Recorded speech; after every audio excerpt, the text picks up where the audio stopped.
আসসালামু আলাইকুম ছোট্ট বন্ধুরা, কেমন আছো সবাই? আশা করি সবাই অনেক ভালো আছো। আজকে আমরা পার্ট 13 নিয়ে আলোচনা করব। তো তোমরা যারা এখনো সাবস্ক্রাইব করোনি, এখনই সাবস্ক্রাইব করে ভাইয়ের এই ছোট্ট পরিবারের সদস্য হয়ে যাও। দেখো বন্ধুরা, আমরা এখানে একটা ছড়া দেখতে পাচ্ছি। ছড়াটির নাম হলো আমাদের গ্রাম। লিখেছেন বন্দে আলী মিয়া। আমাদের ছোট গায়ে ছোট ছোট গড়, থাকি সে তা সবে মিলে নাহি কেহ পর। পাড়ার সকল ছেলে মোরা বাই বাই, একসাথে খেলি আর পাঠশালে যাই। হিংসা ও মারামারি কবু নাহি করি, পিতামাতা গুরুজনে সদা মোরা ডরি। আমাদের ছোট গ্রাম মায়ের সমান, আলো দিয়ে বায়ু দিয়ে বাঁচাইছে প্রাণ। মাঠ ভরা ধান আর জল ভরা দিঘি, চাঁদের কিরণ লেগে করে ঝিকিমিকি। আম গাছ জাম গাছ বাঁশ যার যেন, মিলেমিশে আছে ওরা আত্মীয় হেন। সকালে সোনার রবি পূর্ব দিকে উঠে, পাখি ডাকে বায়ু বয় নানা ফুল ফুটে।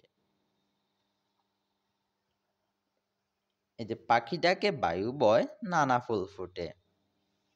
তারপরে দেখো বন্ধুরা, এইখানে কিছু শব্দার্থ দেয়া আছে। সেথা, সেথা অর্থ হলো সেখানে। কবু, কবু মানে কখনো। ডরি, ডরি মানে ভয় পাই। কিরণ, কিরণ মানে হলো আলো। আত্মীয়, আত্মীয় মানে হলো আপনজন। রবি, রবি হলো সূর্য। রবি হলো সূর্যের সমার্থক শব্দ হলো রবি। বায়ু, বায়ু মানে হলো বাতাস। তোমরা অবশ্যই এই শব্দগুলার অর্থ মুখস্থ করে নিবা, কারণ এগুলা পরীক্ষায় সরাসরি দিয়ে দিবে। যে বলবে শ্বেতা অর্থ কি, অথবা বলবে কিরণ অর্থ কি, তোমরা কিন্তু এগুলা উত্তর লিখতে হবে। তারপরে দেখো বন্ধুরা, এখানে বলছে বাক্য লিখি। এখানে কিছু শব্দ দেয়া আছে, এগুলা দিয়ে আমাদেরকে বাক্য বানাতে হবে। তো ভাইয়া দেখো, বাক্য বানাইয়া রাখছি, তোমরা কিন্তু নিজেরা চেষ্টা করে নিজেরা বাক্য বানাবা। ওকে। পাঠশালা, পাঠশালা দিয়ে বাক্য বানাইছি। আমরা পাঠশালায় যাই। গুরুজন, গুরুজন দিয়ে বাক্য বানাইছি। গুরুজনকে সম্মান করো। দিঘি, দিঘি দিয়ে বাক্য বানাইছি। দিঘিটি পানিতে ভরা। মিলেমিশে, মিলেমিশে দিয়ে বাক্য বানাইছি। আমরা সবাই মিলেমিশে থাকি। বাঁশঝাড়, বাঁশঝাড় দিয়ে বাক্য বানাইছি।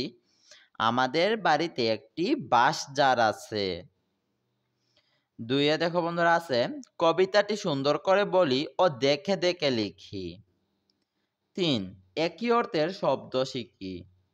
দেখো বন্ধুরা, এই যে রবি, রবি অর্থ হলো সূর্য, অরুণ। বায়ু, বায়ু মানে হলো বাতাস, হাওয়া। তারপরে কিরণ, কিরণ মানে আলো, প্রভা। ঘর, ঘর মানে বাড়ি, গৃহ। পাঠশালা, পাঠশালা মানে হলো বিদ্যালয় বা স্কুল। তারপরে দেখো বন্ধুরা, এখানে কিছু প্রশ্ন দেয়া আছে। এই প্রশ্নগুলোর উত্তর আমাদেরকে লিখতে হবে। তো দেখি আমাদের শীটে কি এই প্রশ্নগুলোর উত্তর আছে। এই যে এটা হলো 44 পৃষ্ঠার। এই যে দেখো, পৃষ্ঠার 44 আমাদের শীটে প্রশ্নগুলোর উত্তর দেয়া আছে। তো তোমরা কিন্তু ডেসক্রিপশন বক্স থেকে এই শীটগুলো ডাউনলোড করে এরকম প্রিন্ট করে নিবা। ওকে। প্রথম প্রশ্নটা হলো, গায়ের ঘরগুলো কেমন? তো আমরা এর উত্তর লিখব, গায়ের ঘরগুলো ছোট ছোট।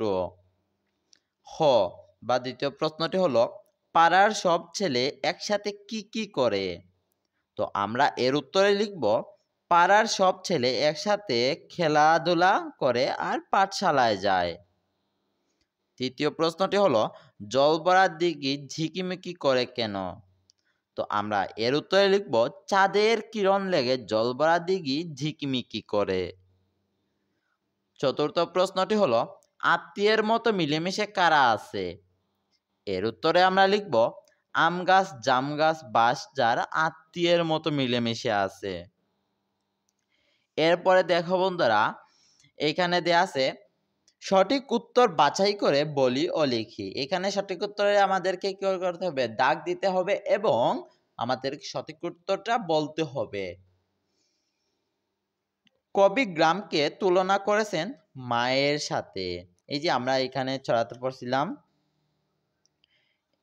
এই যে আমাদের ছোট গ্রাম মায়ের সমান। তিনি কার সাথে? মায়ের সাথে তুলনা করছেন। তারপরে দেখো, কখনো করব না হিংসা ও মারামারি। এই যে আমরা এখানে পাইছিলাম যে আমরা এইখানে পাইছিলাম হিংসা ও মারামারি কবু নাহি করি, মানে হিংসা এবং মারামারি কখনো করব না। তারপরে দেখো বন্ধুরা আছে, সোনার রবি উঠে পূর্ব দিকে। এই যে এইখানে দেয়া আছে সোনার রবি পূব দিক দিয়ে ওঠে। এই যে পূব মানে হলো পূর্ব, বুঝতে পারছো? তারপরে বলছে গ্রাম সম্পর্কে বলি ও লিখি।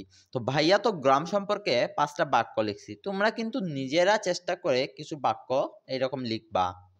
যেমন ধরো ভাইয়া লিখছি আমি গ্রামে থাকি, আমার গ্রামে অনেক গাছপালা আছে, গ্রামে 2টি কুয়া আছে, গ্রামের রাস্তাগুলো মাটির হয়, গ্রামে ঝিঁঝি পোকা ডাক শোনা যায়।